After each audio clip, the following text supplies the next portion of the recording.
Welcome everyone to our ballet chat. Today we're diving into the illustrious journey of Margot Fonteyn, a dancer whose grace and passion shaped the very essence of classical ballet.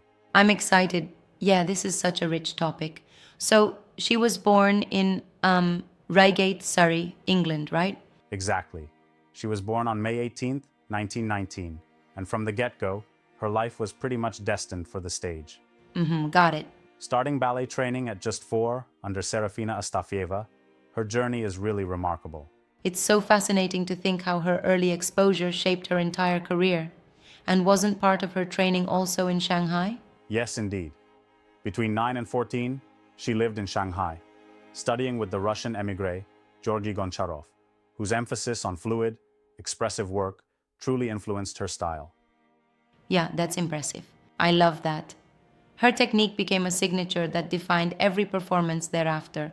So, tell me about her rise in the British ballet scene. Well, after returning to London, she joined the Vic-Wells Ballet School at 14. She quickly rose to prominence, eventually taking over roles from Alicia Markova and setting the stage for an illustrious career at the Royal Ballet. Right, that's quite a leap. And she really shined in iconic roles, didn't she? I recall her portrayals in Giselle, The Sleeping Beauty, and Swan Lake became absolutely legendary. Absolutely. She was heralded as a true artist who embodied each character with breathtaking grace.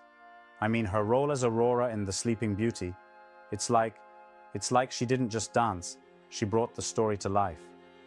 Exactly. And speaking of unforgettable performances, we definitely can't skip her partnership with Rudolf Nureyev, can we? No, not at all. Their collaboration beginning in 1962 redefined on-stage chemistry. Despite the age gap, she was in her 40s while Nureyev was only 23. The magic they created together on Giselle filled theaters worldwide. Right on, it's legendary. It's like they balanced each other perfectly, each learning from the other, pushing the boundaries of what ballet could be. Exactly. Their work, along with her collaborations with choreographers like Sir Frederick Ashton, really captured public attention. Ashton's creation of elaborate roles allowed her to display not just her technical precision, but also raw emotion. So true. You know, some folks argue that her career was almost too perfect, a series of extraordinary moments. But I wonder, was there any controversy or challenge she faced along the way? Well, true enough. While her career was a parade of triumphs, it wasn't without its bumps.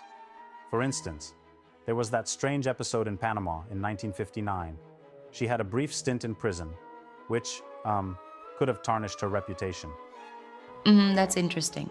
That's right, but she managed to overcome those hurdles, showing resilience both on stage and off. Yes, and her personal life, marriage to Panamanian politician Roberto Arias, added its own dynamics, balancing between her commitment to ballet and the change in lifestyle. Exactly, a real balancing act. I find it remarkable how her career never dipped after these challenges. In fact, her accolades only multiplied over time. Right? She was so highly recognized that in 1956, she was made a Dame Commander of the Order of the British Empire. And later, in 1979, she received the title Prima Ballerina Assoluta from the Royal Ballet, an honor rarely bestowed. Yeah, that's an exclusive club. And these awards not only celebrated her technical skill, but also her unmatched artistry and influence on the dance world. True, and her influence extended well beyond the ballet stage. Her television specials in the 50s and 60s brought ballet into living rooms worldwide, inviting a whole new audience to appreciate the art. Exactly. Absolutely, she really helped demystify ballet for everyday folks, and that's such a crucial contribution. Speaking of contributing to the art, her legacy continues robustly through the Margot Fonteyn International Ballet Competition. This event, organized by the Royal Academy of Dance, nurtures young talents globally and ensures her artistic spirit carries forward. Right, it's an inspiring continuation. What's interesting about the competition are the elements it incorporates: preliminaries, semi-finals, and finals, where young dancers perform judge classes and even their own choreographed pieces. Exactly. It challenges them technically and artistically, pushing them to embody both the discipline and creativity that Fonteyn epitomized. Yeah, indeed. And the competition offers scholarships, monetary awards, and prestigious titles. It's almost like a launchpad for the next generation of ballet legends. Precisely. It's this platform that keeps her influence alive. Plus, The current adaptations, including virtual elements post-pandemic, make it extremely accessible worldwide. That's a smart move. I love that it fosters both tradition and innovation, but do you think this competition fully captures the essence of what Fonteyn brought to ballet? That's a good point.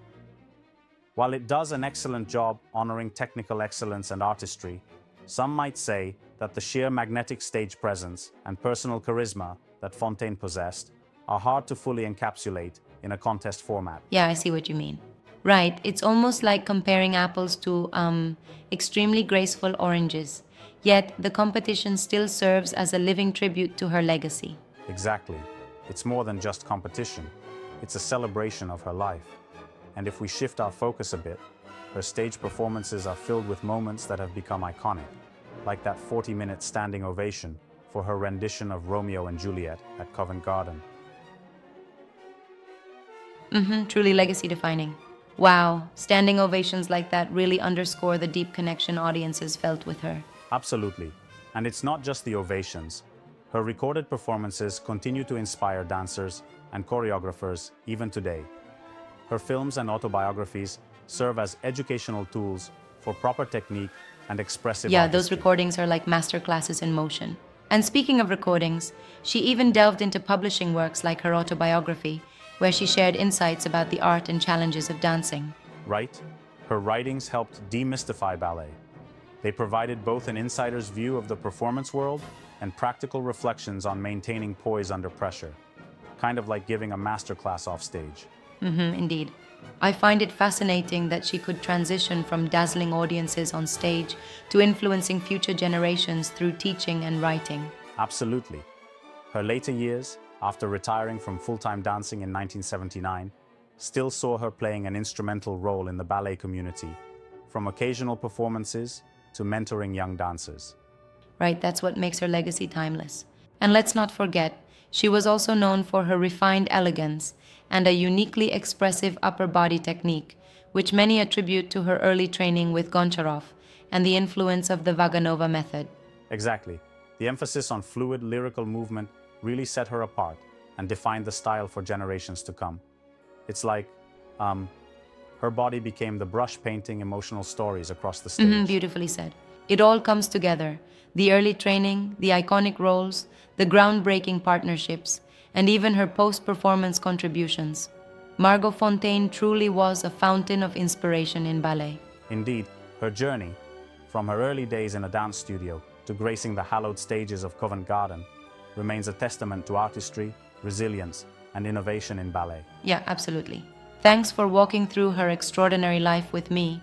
This deep dive into her career and legacy really reminds us how even decades later, her art continues to light up the world. Exactly. Her spirit lives through competitions, recordings, and every dancer inspired by her elegance. Until next time, let's carry that graceful spark in our own pursuits. See you next time.